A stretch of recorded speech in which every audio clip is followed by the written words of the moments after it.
नरेंद्र मोदी ने आज navy chief से मुलाकात की है और यह मुलाकात करीब 1 घंटे तक चली है। और जब से नेवी चीफ से प्रधानमंत्री की मुलाकात हुई है तब से पाकिस्तान की आर्मी चीख रही है। दिल्ली में एक और बड़ी मुलाकात हुई है। मोदी ने आज ही जम्मू कश्मीर के मुख्यमंत्री उमर अब्दुल्ला से भी मुलाकात की है। पहलगाम हमले के बाद मोदी और उमर अब्दुल्ला की यह पहली मुलाकात है। इससे पहले मोदी जब नेवी चीफ से मिले थे तो साथ में एयरफोर्स के चीफ भी और आर्मी चीफ भी वहीं पर मौजूद थे। उस मीटिंग में एनएससी अजीत डोभाल भी थे, रक्षा मंत्री राजनाथ सिंह भी थे, चीफ ऑफ डिफेंस स्टाफ भी थे। लेकिन आज की जो मीटिंग हुई है उसमें सिर्फ नरेंद्र मोदी और नेवी चीफ की मुलाकात हुई है। अब एक बात आप और समझ लीजिए, यह मुलाकात तब हुई है जब इंडियन नेवी पाकिस्तानी वाटर्स के करीब कराची पोर्ट के बिल्कुल पास एक वॉर एक्सरसाइज कर रही है। और आज सुबह ही इंडियन नेवी ने एक पोस्ट शेयर किया जिसमें लिखा था the Trident of naval power any time any how anywhere. इसके बाद पाकिस्तान में यह चर्चा शुरू हो गई कि मोदी ने जब पहली सर्जिकल स्ट्राइक की तो उसमें इंडियन आर्मी के जवान आए। जब मोदी ने बालाकोट में एयर स्ट्राइक की तब इंडियन एयरफोर्स के फाइटर जेट्स आए। तो क्या इस बार पाकिस्तान पर हमला समंदर के रास्ते होगा? पाकिस्तान डिबेट कर रहे हैं कि क्या इंडियन नेवी की टीम आने वाली है, क्या भारतीय नौसेना एयर स्ट्राइक करने वाली है, स्ट्राइक होगी या फिर नेवी वॉर करेगी। आखिर होने क्या वाला है, इसका प्लान सब कुछ बिल्कुल रेडी हो चुका है। बस अब फाइनल सिग्नल का इंतजार है।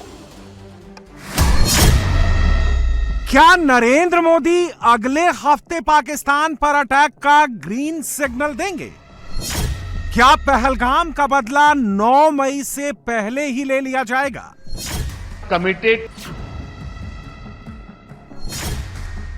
नरेंद्र मोदी ने 140 करोड़ हिंदुस्तानियों को कमिटमेंट दे दी है। पाकिस्तान पर सबसे बड़े हमले के लिए नरेंद्र मोदी प्रतिबद्ध हैं। Form decisive.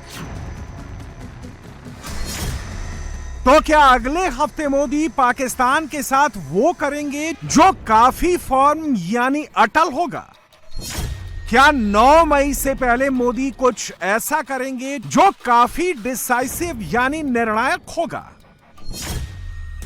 18 सेकंड के बयान में प्रतिबद्ध, अटल या कहें दृढ़ और निर्णायक, इन 3 शब्दों की आड़ में नरेंद्र मोदी ने पाकिस्तान पर फाइनल असॉल्ट का बहुत बड़ा हिंट दे दिया है।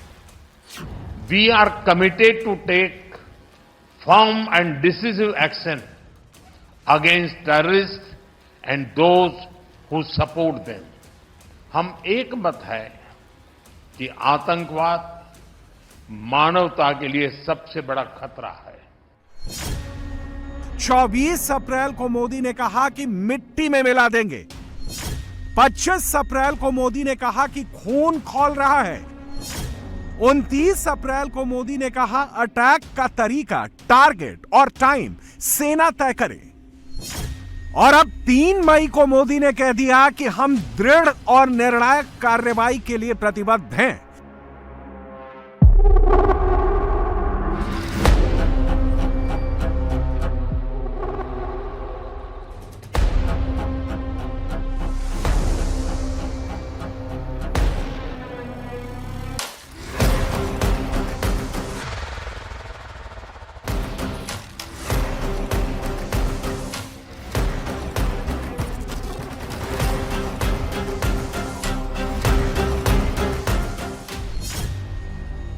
पाकिस्तान पर मोदी के निर्णायक एक्शन के लिए 9 मई की तारीख बहुत इंपॉर्टेंट है।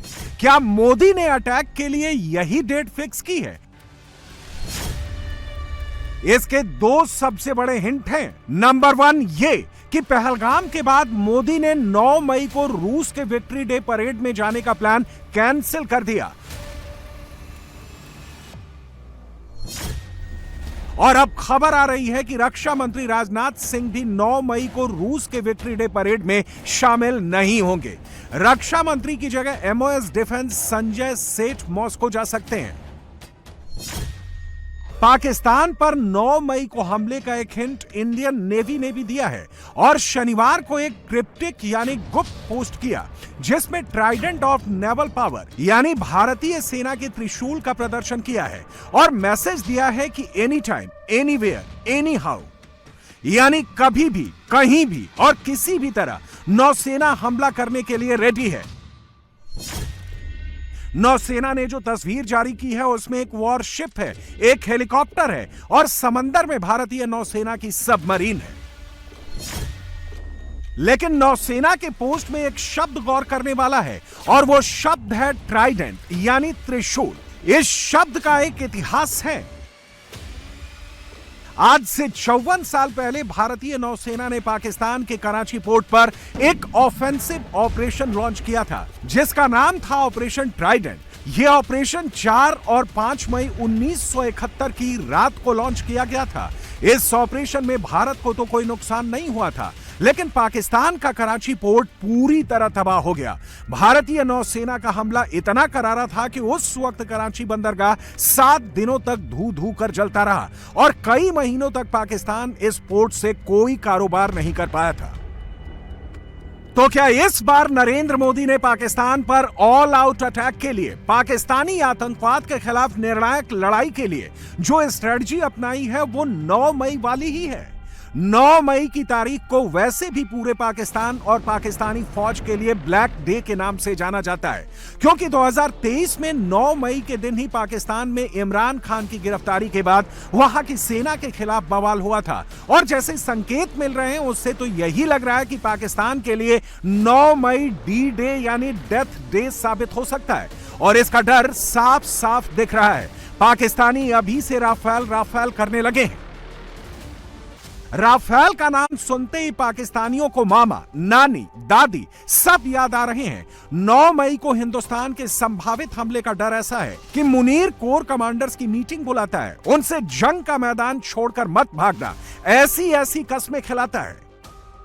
शहबाज पहले चीन के एम्बेसडर से मिलता है, फिर तुर्की के डेलीगेशन को इस्लामाबाद बुलाता है। मोदी अटैक कर देगा, हिंदुस्तान हमला कर देगा। कैमरे पर रो रो कर तुर्की वालों को अपना डर बताता है और दुनिया को दिखाने के लिए कि वो भारत से डरता नहीं है, शनिवार को 450 किलोमीटर रेंज वाली surface to surface Abdali missile launch करके खुद को 30 मार खा बताता है। मिसाइल लॉन्च होने के बाद जोर शोर से धार्मिक नारे लगाता है।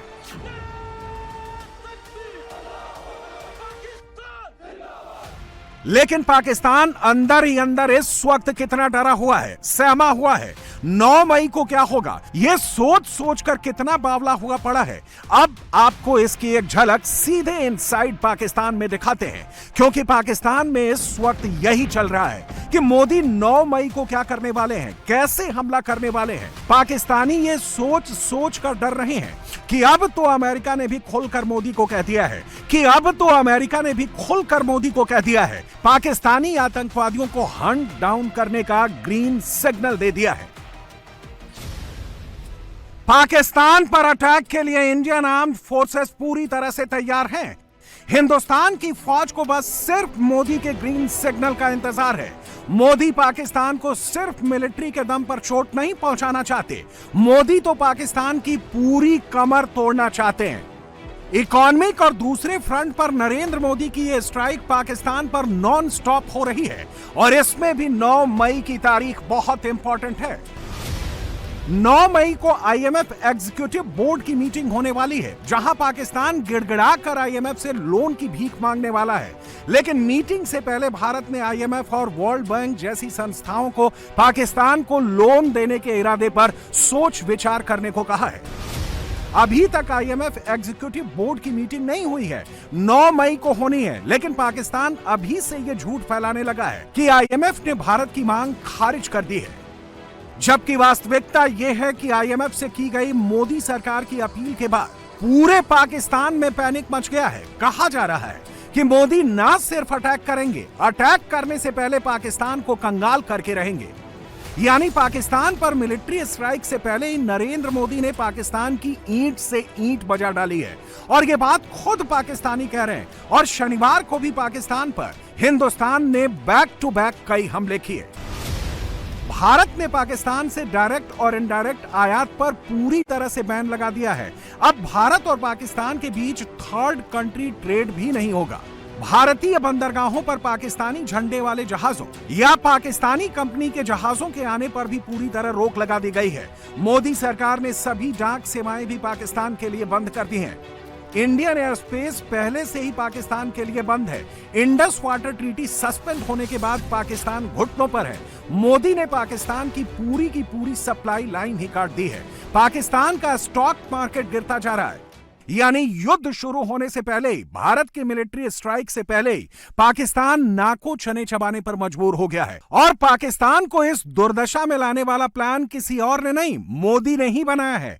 मोदी ने पाकिस्तान को फाइनेंशियली भी कहीं का नहीं छोड़ा है। और शाहबाज मुनीर के दिल और दिमाग में इंडियन आर्म्ड फोर्सेस की मिलिट्री स्ट्राइक का डर भी बिठा रखा है।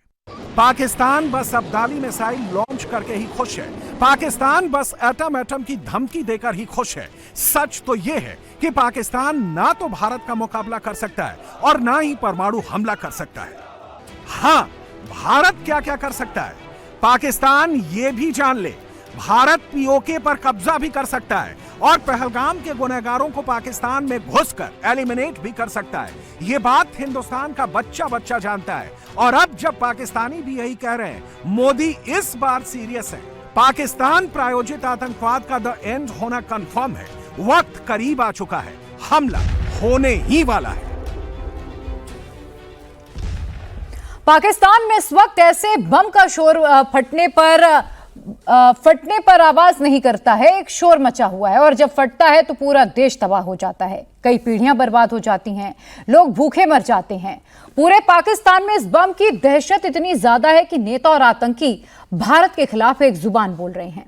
बिलावल भुट्टो खून और पानी बहाने की बातें कर रहे हैं। आतंकी हाफिज सईद दरियाओं में सिर्फ खून बहाने की धमकी दे रहा है। पाकिस्तान के रेल मंत्री ये कह रहे हैं कि भारत की सांसें बंद कर देंगे। पाकिस्तान के रक्षा मंत्री भारत पर हमला करने की धमकी दे रहे हैं। वाटर बम से आसिम मुनीर और शहबाज शरीफ के पांव क्यों कांप रहे हैं? पाकिस्तान आर्मी की हालत क्यों पतली हो गई है?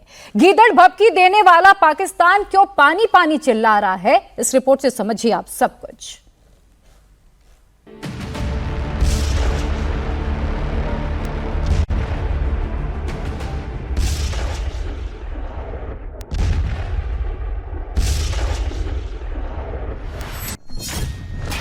नेता हो या आतंकी, पाकिस्तान में सब गला फाड़ फाड़ कर सिंधु सिंधु और पानी पानी चिल्ला रहे हैं। पाकिस्तान के रक्षा मंत्री से रेल मंत्री तक सब पानी पर हवाई बयानबाजी कर रहे हैं। सिंधु का पानी रोका तो हमला कर देंगे, भारत पर एटम बम गिरा देंगे, भारत वालों की आंखें निकाल लेंगे। ये बातें कोई मदरसा छाप पाकिस्तानी नहीं कह रहे। ऐसी धमकियां सिर्फ हाफिज सईद के मदरसों से निकले आतंकी नहीं दे रहे। ऐसे बयान वहां के बड़े बड़े मंत्रालयों और जिम्मेदार पदों पर बैठे लोग दे रहे हैं। 22 अप्रैल को पहलगाम हुआ, 23 अप्रैल को मोदी ने आतंकिस्तान को अल्टीमेटम दिया, सिंधु नदी समझौता सस्पेंड करने की बात कही। मोदी के मास्टर स्ट्रोक से पाकिस्तान बिलबिला उठा। सिंधु नदी के नाम पर युद्ध युद्ध पानी पानी चिल्लाने लगा। पाकिस्तान का हर नेता पानी पानी सिंधु सिंधु क्यों चिल्ला रहा है? सिंधु समझौता और पानी के नाम पर पाकिस्तान कोहराम क्यों मचा रहा है? पहलगाम के बाद पाकिस्तानी हुक्मरानों की जान क्यों सूख रही है? पाकिस्तान समझ चुका है कि मोदी अब की बार उसे छोड़ेंगे नहीं। पाकिस्तान की सबसे कमजोर पिच आतंकवाद की है। मोदी इस बार आतंकवाद की इसी कमजोर पिच पर पाकिस्तान को ऐसा ठोकना चाहते हैं जिससे वो दोबारा कभी भारत पर आतंकी हमला करना तो दूर, सोचने की भी जरूरत ना करे। भारत आतंकवाद के खिलाफ युद्ध करेगा तो दुनिया का कोई मुल्क पाकिस्तान का साथ नहीं दे पाएगा। इसीलिए पाकिस्तान चाहता है कि युद्ध का बहाना सिंधु और पानी बने, ना कि आतंकवाद। सिंधु का पानी रोकने के नाम पर वो दुनिया को मूर्ख बनाने की कोशिश कर सकता है। इसलिए पाकिस्तान के रक्षा मंत्री ख्वाजा आसिफ ने एक बार फिर सिंधु और पानी पर युद्ध का राग अलापा है। पाकिस्तानी फौज और हुक्मरान परमाणु बम का नाम तो जानते हैं, उन्हें थर्मोन्यूक्लियर बम और हाइड्रोजन बम के बारे में भी कुछ कुछ पता है। आतंकिस्तान ने वाटर बम का नाम पहली बार सुना है।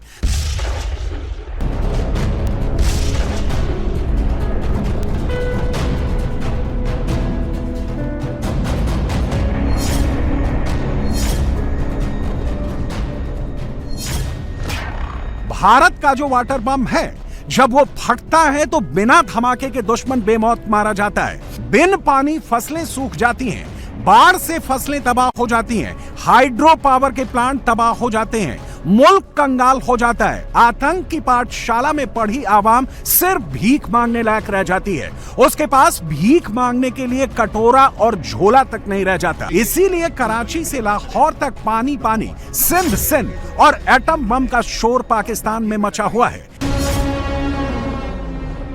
अभी बड़बोले पाकिस्तानी नेताओं को यह बात समझ में नहीं आ रही, वाटर बम कैसे तबाही मचाता है।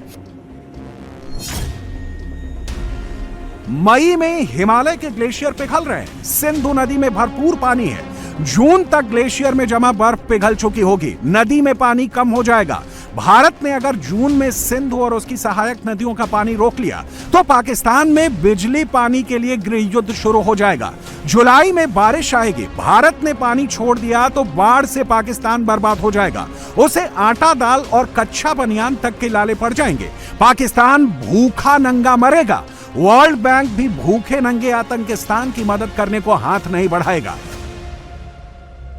ये तो वाटर बम का शॉर्ट टाइम असर हुआ। लॉन्ग टाइम इंपैक्ट ऐसा होगा जिसमें भारत से युद्ध किए बिना ही पाकिस्तान मिट जाएगा। इसीलिए पाकिस्तानी नेता वाटर बम से हिले हुए हैं। पाकिस्तान को आज से नहीं, आजादी के बाद से ही सिंधु नदी से परेशानी रही है। 1951 में जब सोमनाथ मंदिर के पुनर्निर्माण के बाद प्राण प्रतिष्ठा हो रही थी तो भारत ने पाकिस्तान से सिंधु नदी का 12 औंस पानी मांगा था। यह सबूत है कि सिंधु नदी शुरू से ही भारत के लिए पवित्र रही है। भारत से सिंधु का कनेक्शन कितना गहरा है। पाकिस्तान ने 1951 में सिंधु नदी का पानी तो भेजा, लेकिन इस शर्त के साथ कि यह बात किसी को पता नहीं चलनी चाहिए।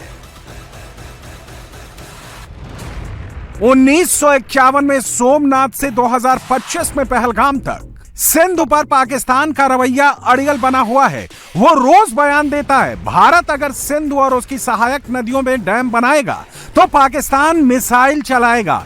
भारत अगर हाइड्रो पावर प्रोजेक्ट लाएगा तो पाकिस्तान तोड़ देगा। भारत अगर सिंधु नदी का पानी मोड़कर राजस्थान और गुजरात ले जाएगा तो पाकिस्तान एटमी मिसाइल से हमला कर देगा। आखिर सिंधु नदी घाटी को लेकर पाकिस्तान क्यों भारत को बार बार धमकी दे रहा है? क्या है सिंधु नदी घाटी? 3610 किलोमीटर का सफर तय कर चीन, भारत और पाकिस्तान होते हुए अरब सागर में गिरती है। सिंधु नदी घाटी 6 नदियों से मिलकर बनी है। पश्चिमी हिस्से की 3 नदियां सिंधु, झेलम और चिनाब, पूर्वी हिस्से की 3 नदियां रावी, ब्यास और सतलज। भारत पाकिस्तान के बीच सिंधु नदी समझौता 20 सितंबर 1960 को कराची में हुआ। पाकिस्तान को सिंधु, झेलम, चिनाब नदियों के पानी पर हक मिला। पाकिस्तान इन नदियों का 80% पानी इस्तेमाल कर सकता है। भारत इन नदियों के पानी का 20% हिस्सा इस्तेमाल कर सकता है। अभी पाकिस्तान तीनों नदियों का 93% हिस्सा इस्तेमाल करता है। भारत सिर्फ 7% पानी इस्तेमाल करता है। सिंधु समझौते में एक बात यह भी है कि पाकिस्तान अमन चैन से रहेगा, भारत के खिलाफ आतंकी साजिश नहीं करेगा। पाकिस्तान ने 65 साल में इस पर अमल नहीं किया। पहले की सरकारों ने पाकिस्तान को सबक नहीं सिखाया, लेकिन अब मोदी उसे करारा सबक सिखाने की ठान चुके हैं। सिंधु नदी घाटी की 3 पश्चिमी नदियां सिंधु, झेलम और चिनाब में 136 मिलियन एकड़ फीट पानी बहता है। अगर इसे लीटर में कन्वर्ट करें तो ये 167 करोड़ 78 लाख करोड़ लीटर बनता है। भारत के हिस्से वाले पूरब की 3 नदियां रावी, ब्यास और सतलज में 86 मिलियन एकड़ फीट पानी है।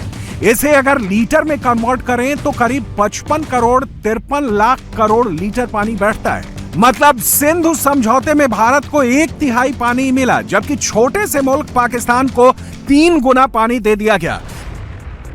पहलगाम के बाद भारत अब वाटर स्ट्राइक कर पाकिस्तान को नानी याद दिलाने की तैयारी कर चुका है। भारत की सिंधु और उसकी सहायक नदियों में वाटर स्ट्राइक से पाकिस्तान की 80% खेती बर्बाद हो जाएगी। पाकिस्तान सिंधु नदी के पानी से गेहूं, धान और कपास की खेती करता है। पाकिस्तान की अर्थव्यवस्था में खेती का योगदान 23% है। पाकिस्तान के 45% लोग कॉटन इंडस्ट्री में काम करते हैं। पाकिस्तान के लोगों की 60% कमाई कॉटन के काम से होती है। अगर भारत ने सिंधु नदी का पानी रोक दिया तो पाकिस्तानी पंजाब और सिंध में खेती बर्बाद हो जाएगी। न खाने को रोटी मिलेगी, न तन ढकने को कपड़ा। पाकिस्तान दुनिया का 90% भिखारी आबादी वाला मुल्क बनकर रह जाएगा। भीख लेने का कटोरा और झोला खरीदने की हैसियत भी उसकी नहीं रह जाएगी। इसीलिए पाकिस्तान सिंधु नदी और पानी पानी का राग अलाप रहा है। पाकिस्तान बिजली के लिए मंगल और तारबेला हाइड्रो पावर प्रोजेक्ट पर निर्भर है। दोनों प्रोजेक्ट सिंधु नदी पर बने हैं। बीते 1 साल में पाकिस्तान में बिजली 155% महंगी हो चुकी है। पाकिस्तानियों की औसत आय $4 से भी कम हो गई है। अगर भारत ने सिंधु नदी पर वाटर स्ट्राइक कर दी तो पाकिस्तान के हाइड्रो प्रोजेक्ट की क्षमता आधी से कम हो जाएगी। नतीजा, कारखाने बंद हो जाएंगे, बेरोजगारी और बढ़ जाएगी। लाहौर, इस्लामाबाद, कराची जैसे बड़े शहरों में अंधेरा छा जाएगा। भूखी नंगी पाकिस्तान की आवाम अंधेरे में अंधेर गर्दी पर उतरने को मजबूर होगी। वो अपने ही लोगों को लूटेगी, जैसा अभी पाकिस्तान आर्मी बलूचिस्तान में कर रही है। इसीलिए पाकिस्तान सिंधु के नाम पर मिसाइल और एटमी अटैक की धमकियां देने लगता है। अब सवाल उठता है कि क्या भारत सिंधु नदी में उसकी सहायक झेलम चिनाब का पानी रोक सकता है? सिंधु नदी भारत के लद्दाख रीजन में जहां बहती है, वहां पहाड़ी ढलान बहुत ज्यादा शार्प है। वहां नदी के पानी को रोकना बहुत मुश्किल है। भारत सिंधु और उसकी सहायक नदियों में सलाल, किशनगंजा, बगलियार, उरी, दुलहस्ती और नीमू बाजगो जैसे हाइड्रो पावर प्रोजेक्ट और डैम बना रहा है। 2026 तक इनसे भारत 5000 मेगावाट बिजली पैदा करना शुरू कर देगा। सिंधु और उसकी सहायक नदियों का पूरा पानी इस्तेमाल करने के लिए भारत को भाखड़ा, नांगल जैसे 22 बांध बनाने होंगे। अभी भारत पूर्वी हिस्से की 3 नदियों का 95% पानी इस्तेमाल करता है। 2 करोड़ 46 लाख लीटर पानी पाकिस्तान बहकर चला जाता है। अगर पूर्वी हिस्से की तरह भारत पश्चिमी हिस्से की तीनों नदियों का सिर्फ 20% पानी होल्ड करने लगे तो पाकिस्तान में तबाही को कोई नहीं रोक सकता। बारिश में बाढ़ और गर्मी में सूखा पाकिस्तान का हलक सुखा देगा, उसकी जुबान चोक कर देगा। धमकाना तो दूर, वो भारत के पैरों में गिड़गिड़ाने लगेगा। मोदी ने इसका ट्रेलर दिखा दिया है। बहुत जल्द पाकिस्तान की सबसे बड़ी बर्बादी की पिक्चर भी रिलीज होने वाली है। पाकिस्तान को मारने के लिए न एटम बम की जरूरत है, न परमाणु मिसाइल की, वाटर बम ही काफी है।